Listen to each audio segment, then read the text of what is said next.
Speech in Miami, Florida, before Judge William M. Hoeveler at the U.S. District Court of South Florida, by Manuel Antonio Noriega, July 10, 1992. Thank you, Your Honor, for permitting my presentation, which is but a fraction of everything I have to explain. Before beginning, I wish to praise the God of the universe, who is the just judge, for permitting me to be here under these circumstances. I wish to praise the God of the universe for the opportunity he gave to the prosecutors to accuse me based upon a bill of indictment that they never believed in. I wish to praise God in the name of Jesus for you, Your Honor, for this day and for these circumstances. May God bless you. May God bless the prosecutors. May God bless the members of the jury. May God bless your consciences and your souls. I see this intervention today as a conversation between you and me. I will not be making a speech, nor an explanation, nor a defense. Just a limited presentation of things and facts that give the sense, the smell of this case beyond a reasonable doubt. Socrates once told his disciples in Athens, "Abstain before doubt." And the great legal philosopher Solon said, "It is preferable for a guilty man to go free than to condemn an innocent man." And it says in one of the wisest Chinese books, the Tao Te Ching, The Way of Life, of Lao Tzu, to condemn an innocent man beyond a reasonable doubt causes in the persons who provoke the act emotional damages that are called karmas in philosophy. It is easy to determine wrongdoing when it is perpetrated by criminals. We expect it from them, and we anticipate their conduct. But when good men are used for evil purposes, no one is inclined to believe it. However, the greater crimes are often perpetrated by decent men acting with a noble purpose. I need look no further for my proof than your recent examination of the jury. There is no way to reconcile what the jurors told the press and what they told this court. I have no doubt that the jurors really told the press that there was a prayer session at the Everglades Hotel, but in court, they denied that such a prayer session took place.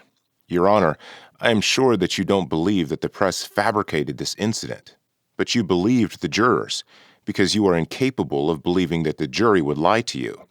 Nevertheless, you know that at least one member of the jury had previously lied to you. Similarly, you always believed their claims that they never heard the news, nor commented on the case, nor watched television. It is possible that the jury was forced to lie to you by the hidden arm, by the Chinese wall that always presented itself at decisive moments.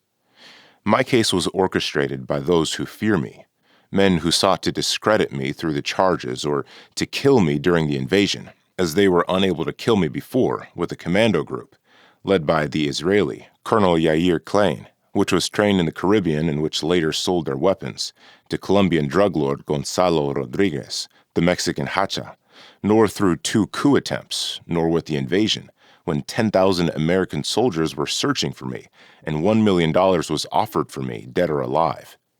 Since they could not kill me yesterday, they bring me here today so that you do them the favor of killing me in life, so that there may be a distant and just hand to squeeze the trigger. Blessed and praised be God. It is said that those who don't learn the lessons of history are condemned to repeat them. The problem is that no one wants to learn the lessons of history, and was one of those mea culpa.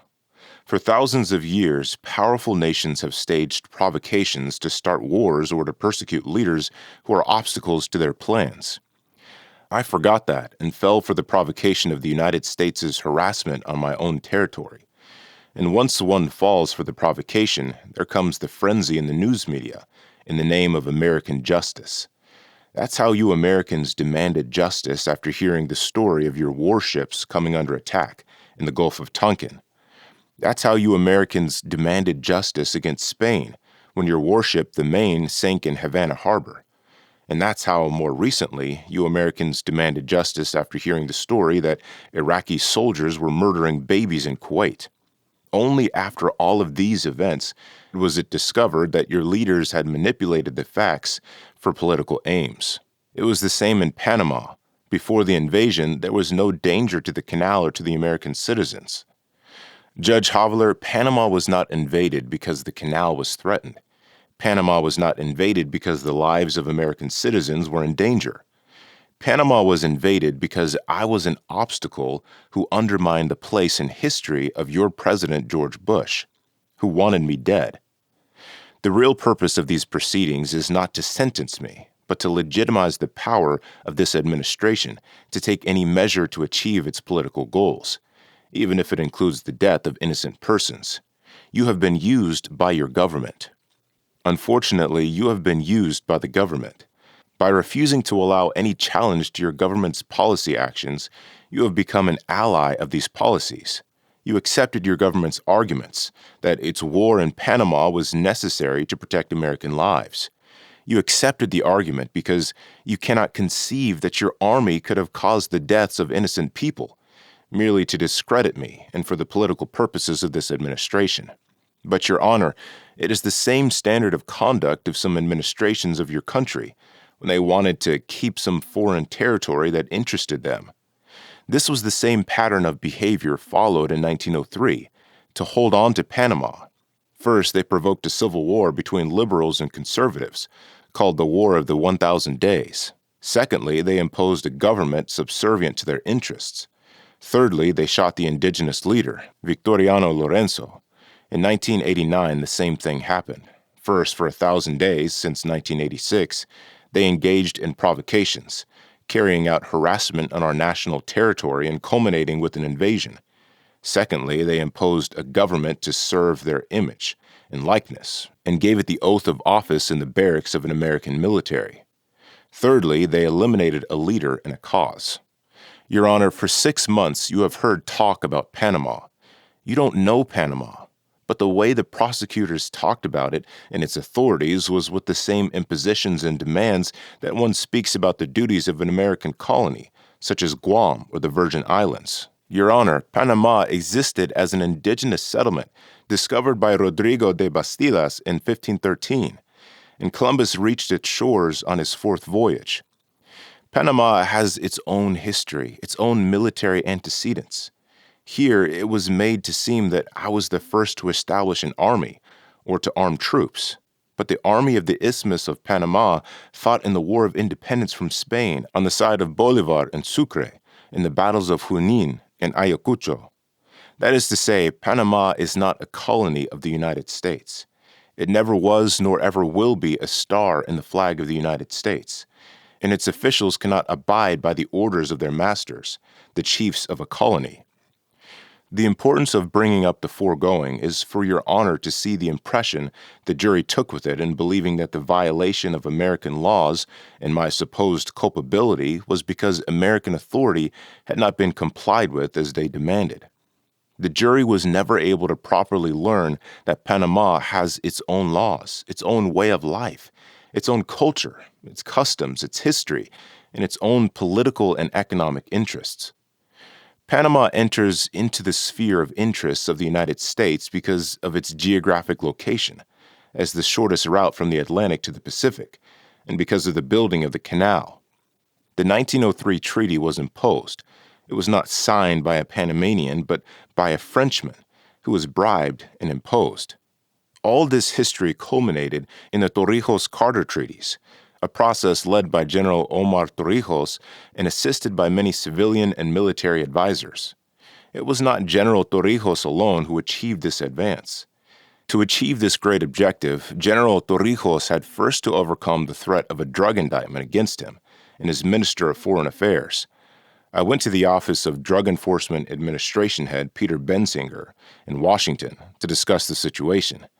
In the end, Torrijos' brother was indicted by a grand jury in New York. Years later, the charges were dismissed. DEA officials lied shamelessly. However, Bensinger, the former DEA administrator, lied shamelessly to the jury and never mentioned those discussions nor others related to the purpose of Washington's accusations.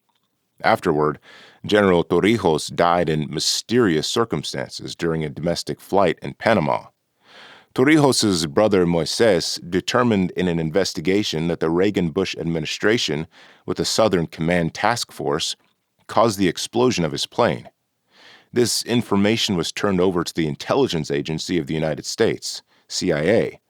After Torrijos' death, 2 commanders led the National Guard. I assumed command within the chain of command established by Panamanian regulations.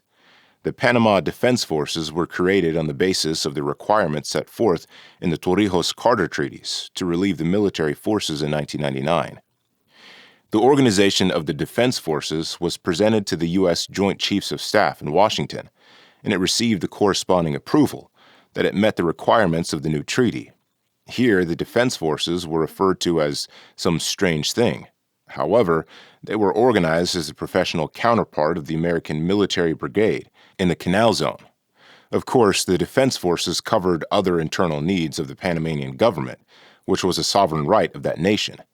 But when I assumed command, the Reagan-Bush administration confused my friendship and my professional coordination with submission, dependence, and servility.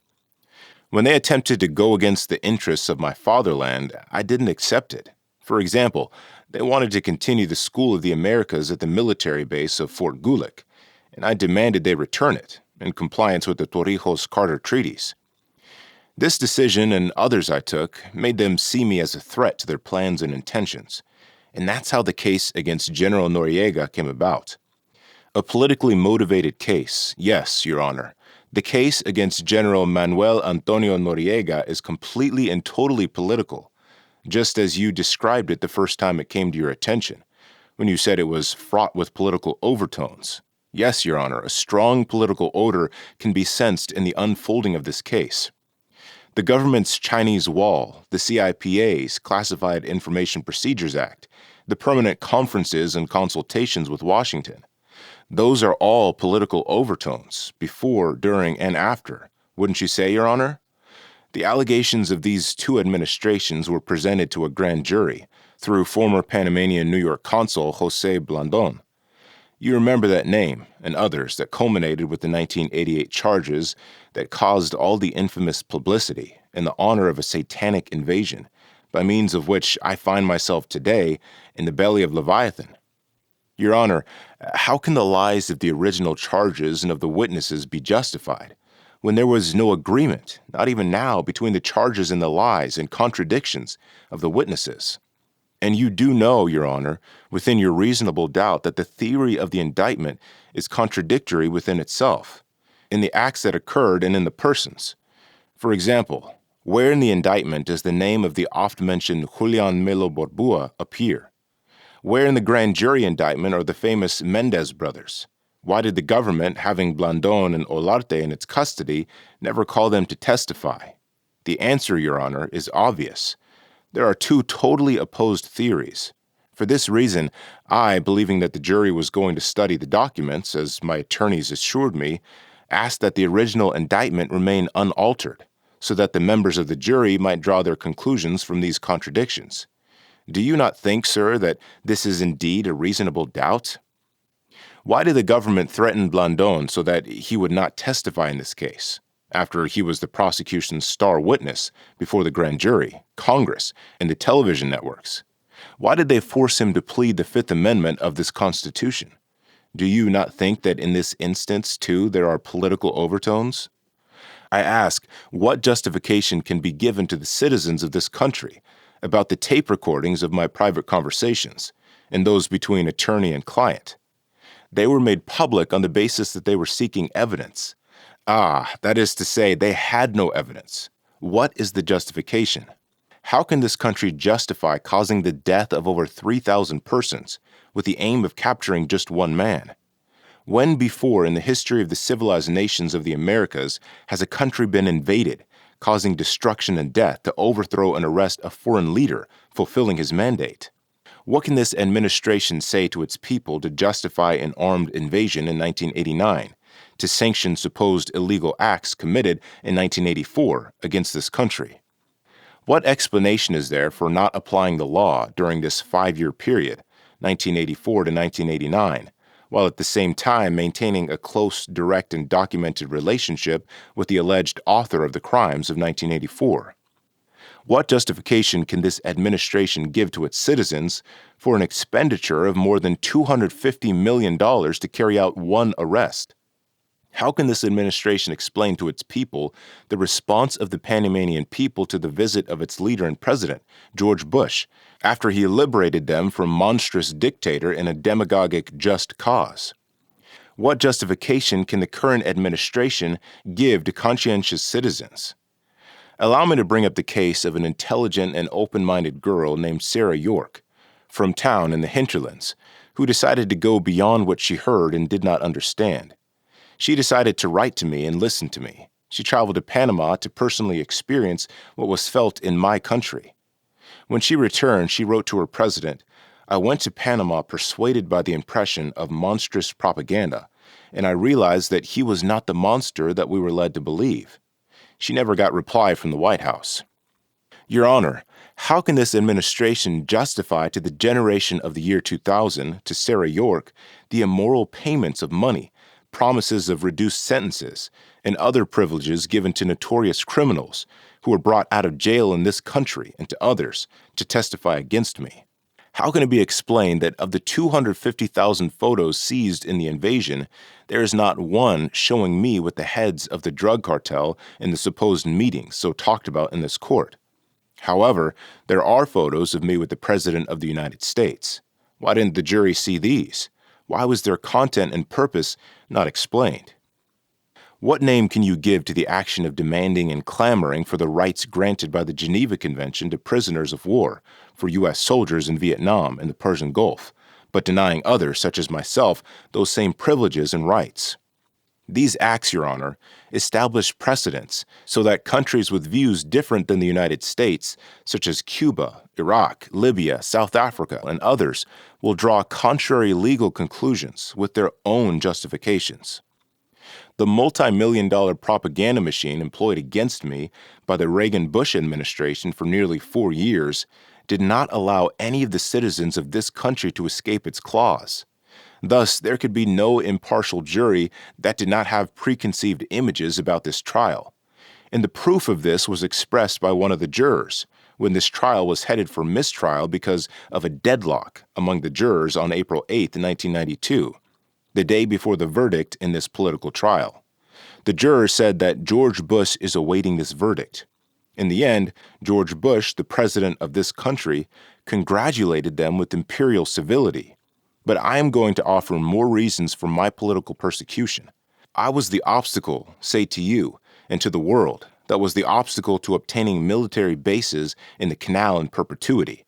I was the obstacle to not complying with and undermining the 1977 treaties.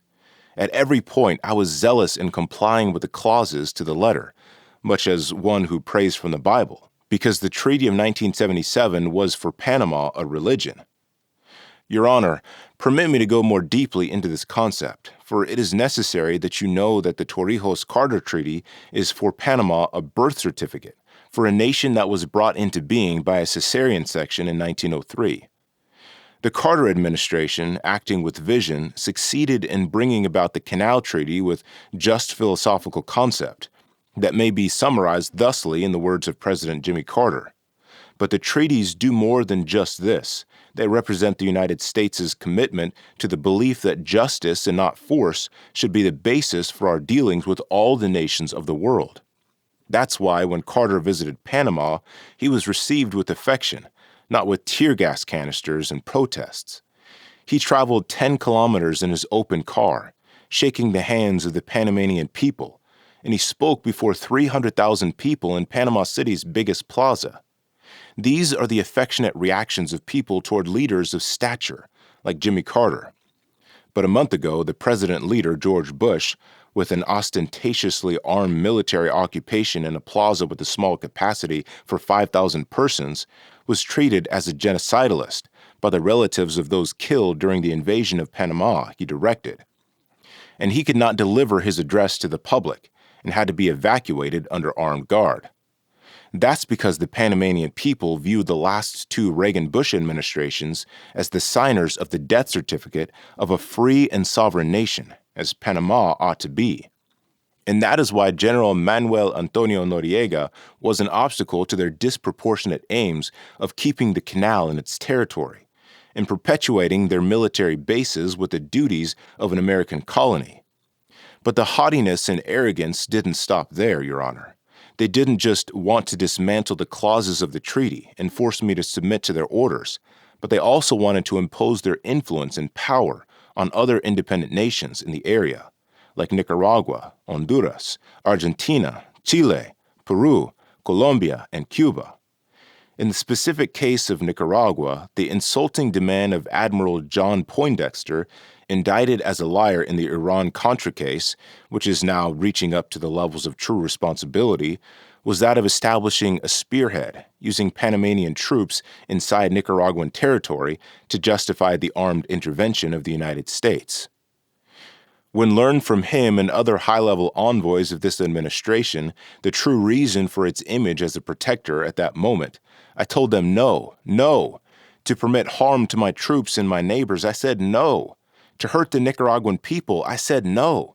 To intervene against a people in the midst of their most intimate struggles and decisions, I said firmly no and no. And that no is one of the reasons I find myself before you, for not permitting them to obtain their political goal. On December 12, 1986, I heard from their lips the threat that I never could imagine would be carried out in civilized countries. Now I suffer the consequences. At that time, there was no indictment. At that time, I was their ally. Yes, Your Honor, these are political overtones, as you noted in 1987, in which you never allowed to come out as part of my defense against these false charges brought against me following Poindexter's threats. Your Honor, the defense was not allowed to present among its evidence here documents that exist in the classified archives of the United States, such as information about anti-drug operations since 1974, requests for Panamanian documents about undercover operations, everything related to the Shah of Iran, U.S. interests, and the Iran hostages, the accounts at BCCI, Bank of Credit and Commerce International, when the United States attempted to eliminate the Shah of Iran in Panama, using Panamanian medical doctors to obtain the release of the American hostages. All of this was planned on orders of the silent power. The famous and oft-mentioned drug pilot, Cesar Rodriguez, who was recruited by the Americans and since 1980 was working with the intelligence agencies in arms transfers to Central America. Drug pilot Floyd Carlton worked as a paid informant with DEA agent Cedillo since 1979, and later took weapons to the Contras for drugs. All the pilots recruited by Cesar Rodriguez were working for U.S. law enforcement agencies. The government knew it and covered it up. Weapons from Costa Rica, first for the Sandinistas, then for the Contras. And with the Contras, those pilots were allowed to bring drugs from Costa Rica to the United States. In Costa Rica, their base of operation was run by American citizen John Hull, CIA Station Chief Joseph Fernandez, and others. The death of Panamanian doctor Hugo Spadafora, after visiting the CIA in Washington and meeting with John Hull on his farm in Costa Rica. The agreements and conversations of the trip to Washington in May and June 1983, which eliminates the dates of the much-mentioned visit to Medellin. The video cassette on mercenaries and drug trafficking turned over in June 1983 in Washington. The trip to Washington in 1984, where the U.S. chose and gave its backing to Nicolas Ardito Barletta as the presidential candidate against Arnulfo Arias. Access and control of the Omar Torrijos Airport by the American authorities. Reports from intelligence agencies that state explicitly that they have no proof of drug trafficking against General Noriega. No mention of the TELTAP and its source of information, a basic point for our defense, and which tapes, tape recordings, and transcriptions were collected and seized by the 400th Military Intelligence Group of the Southern Command. Why was the defense not permitted to elaborate about Grenada?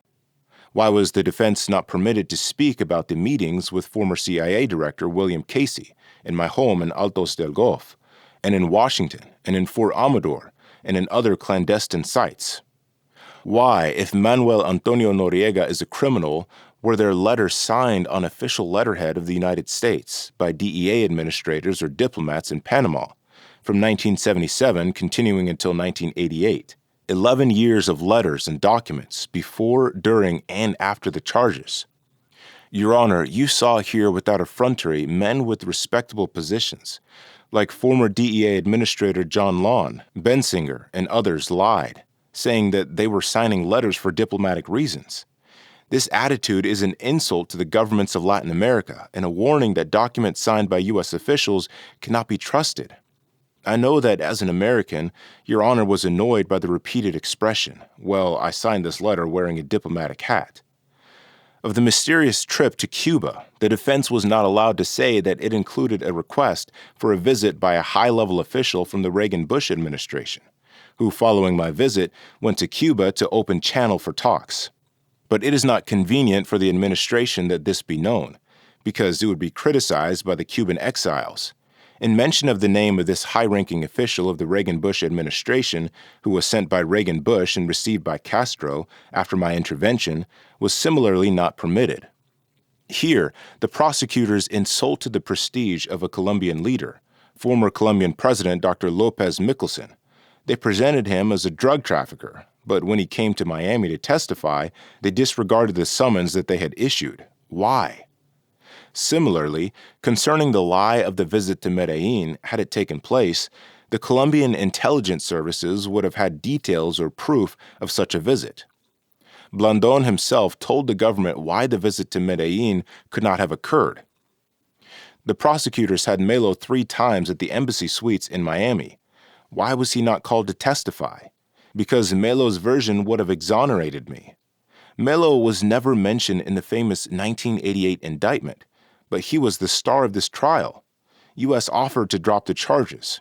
In speaking of this indictment, Your Honor, I clarify for you certain inconsistencies that can serve as proof of the political overtone converted into a political persecution. That is, this indictment served these 2 administrations as a weapon for using the U.S. courts to thereby attain their political goals in the international arena, as even their own representatives in the U.S. House of Representatives stated. Did you know, Your Honor, that from the beginning of May 1988 to October of 1989, these 2 administrations were willing to agree to drop or quash all criminal charges against me in exchange for my handing the country over to them, for them to impose their own government, their own courts of justice, and their own Panama Canal administrator? The question is, why were not the real drug traffickers offered this? The answer is very simple. Besides being criminals, they were not Panamanians and could not afford any of in their interests in exchange. They could not offer territory for military bases, nor a canal beyond the year 2000. Beneath this logic and beyond the famous reasonable doubt, it means that any leader or head of state who does not obey the whims of the establishment may find himself converted into a criminal if he acts against the established interests.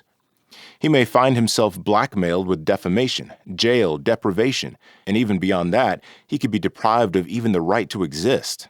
And that's the reason they wanted me dead.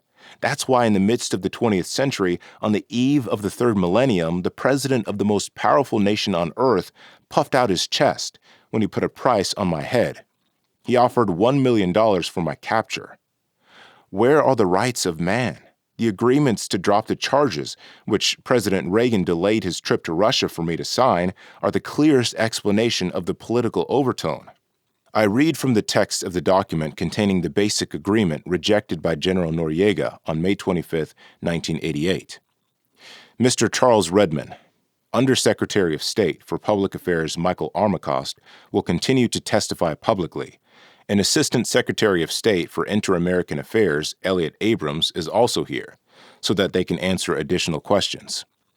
Undersecretary Armacost, I believe that the Secretary has made a plan of the objectives and their status. Believe that you would be interested to know a bit more of the details that have transcended.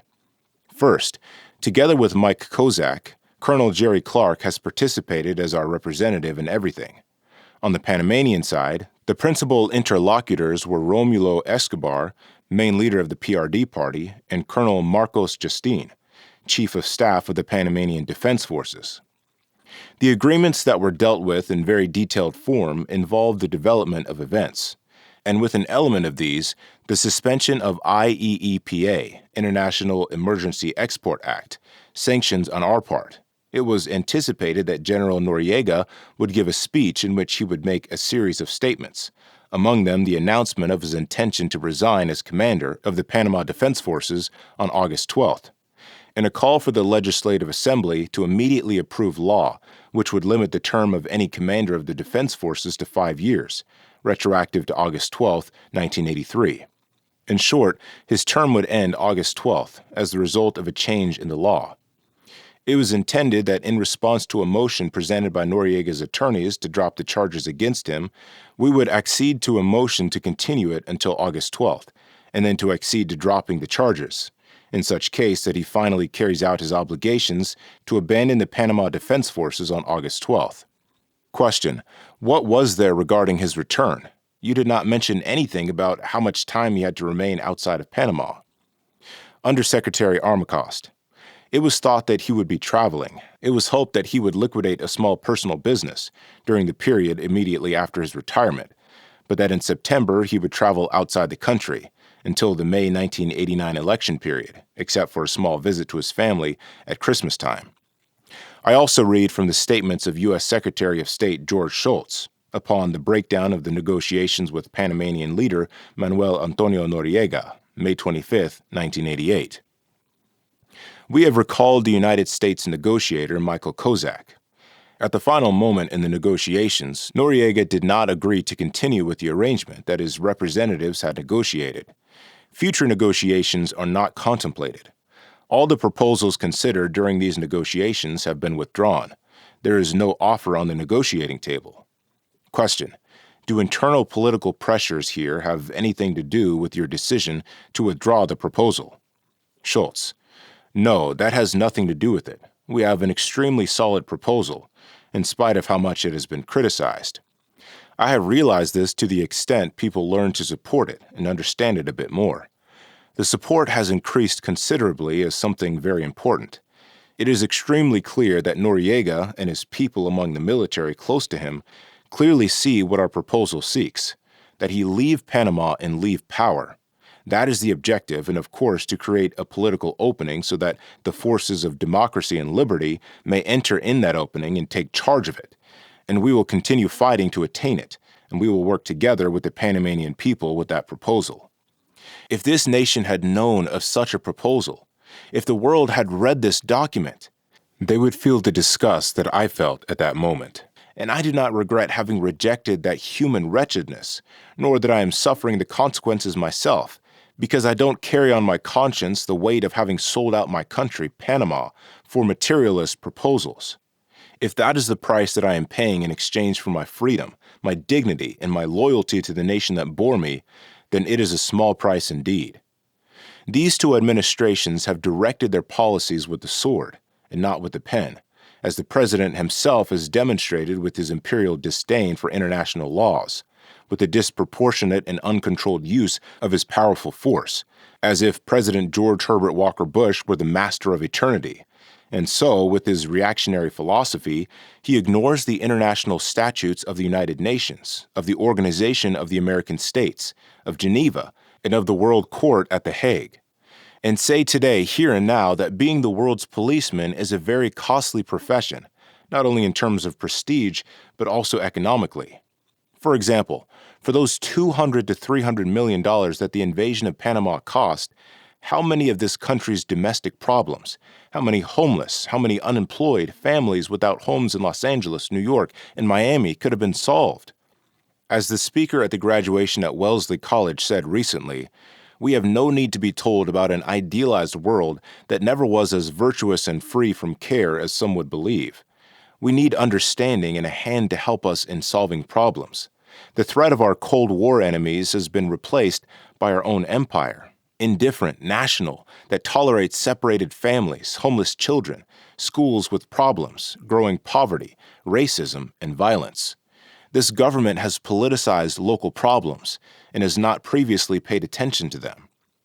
Yes, Your Honor, this administration has not paid attention because it was doing sentry duty, inspecting the open veins of Latin America, directing the internal affairs of Nicaragua, Honduras, Panama, Peru, Brazil, Cuba, Mexico, Argentina, and it was indifferent and insensitive to crime, corruption, and violence in its own streets, but the sequel of social illnesses like AIDS.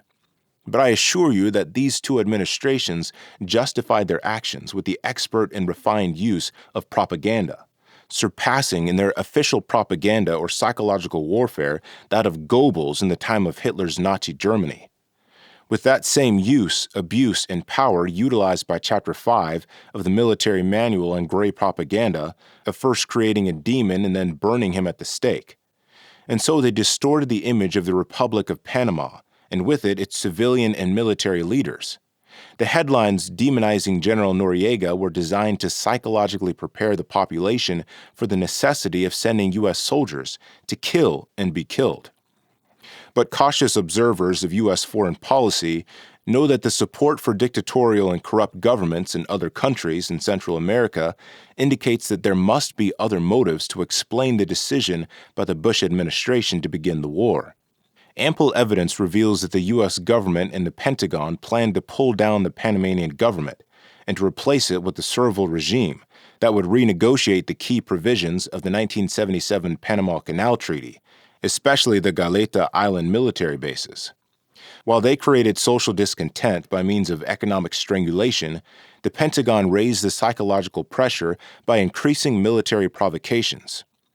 This included U.S. troops closing roads, searching Panamanian citizens, confronting members of the Panama Defense Forces, occupying small towns in the interior for numerous hours, flying over Panamanian territory with war equipment without permission, and surrounding public buildings with troops.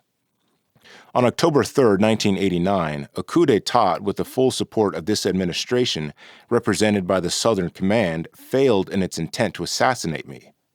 What would be the reaction of the American people if a leader of an ill-advised foreign country were to have attempted a similar act against the U.S. president?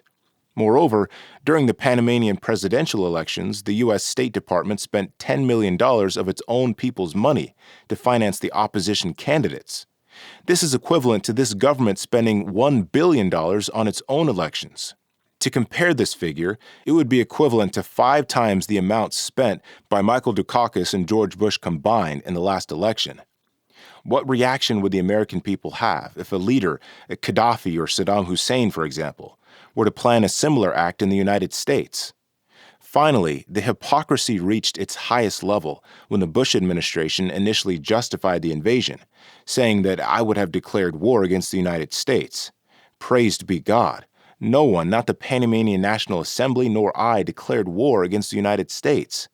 This is no surprise to anyone who can imagine that a country like Panama, which has 6,000 men and 2 combat battalions, might confront the most powerful country in the world with 16,000 combat troops encamped on its own territory.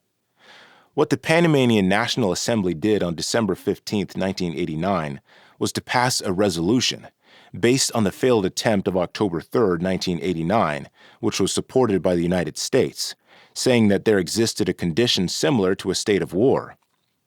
And, Your Honor, as a result of everything that I have just presented, there has been a vile and unjust persecution of my family, such as the de facto and unlawful actions that have been taken against our property, obtained before and outside the charges of this proceeding, and my properties inherited from my dead brother and other bank accounts, and the United States ordered Panamanian officials to seize all my goods, an assault against 4 defenseless women.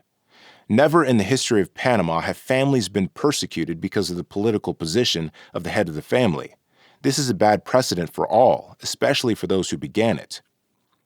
Why, if Panama is a democracy imposed by the invasion by the United States, are the women of my family not permitted to return to their homeland? Why does this administration order the government installed by the invasion of Panama to persecute my family in exile and my relatives and friends who are not criminals in Panama? The answer, Your Honor, is because this administration not only lies to its people, but betrays them. I accuse George Herbert Walker Bush of using his power and authority to influence and subvert the American judicial system to convict me. I accuse George Herbert Walker Bush of genocide for having given the order to massively bombard Panama's civilian population, causing the deaths of more than 5,000 inhabitants. I accuse George Herbert Walker Bush of experimenting on civilian populations with the war technology of its invading army, such as the stealth fighter bomber, cluster bombs with fléchettes, and special flamethrowers to dispose of cadavers. I accuse George Herbert Walker Bush of destroying the homes of 10,000 families in El Chorrillo and of not fulfilling promises of indemnification. I accuse George Herbert Walker Bush of impoverishing the people of Panama with lies of economic aid that he knows will not be fulfilled. I accuse George Herbert Walker Bush of not paying for the war damages caused by his troops to places of business in Panama City. I accuse George Herbert Walker Bush of planning the destruction of Panama's sovereignty and of Panama's defense forces so as to retain the military bases beyond the year 2000 and not return the Panama Canal, as well as Galeta Island to its rightful owners. I accuse George Herbert Walker Bush of creating crises for those governments of Latin America that are not aligned with his demagogic New World Order policy. I accuse George Herbert Walker Bush of sabotaging the tripartite accord with Japan for the construction of a new canal through Panama. I accuse George Herbert Walker Bush of being responsible for the covert military and economic support given to the Nicaraguan Contras. I accuse George Herbert Walker Bush of being the intellectual author and conspirator in the sabotage against American civilian installations in the Panama Canal Zone that began on October 31st, 1976. Of all this and more, he is guilty, and today here denounce him before the American people and the world. I am in good health. If anything happens to me, a strange disease or an accident where I am on American territory, hold Mr. George Herbert Walker Bush responsible, and I call as my witnesses the American people and the world. To the Panamanians, remember, there will be no Panamanian Canal in the year 2000. There will be no army nor patriotic and nationalist armed forces. But there will be an ostentatious and insulting foreign presence, with troops and war bases of the United States. However, remember, there is no armed invasion that can kill an idea. There is no sentence that can silence the Panamanian cry of liberation, for a single territory, for a single flag, and without foreign troops. However, Panamanians, empires like that of Babylon and Rome fall like the Berlin Wall. Only God is the master of eternity.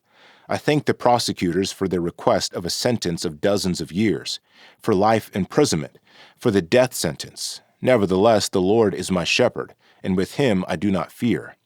I invoke, Your Honor, the new alliance of Jeremiah.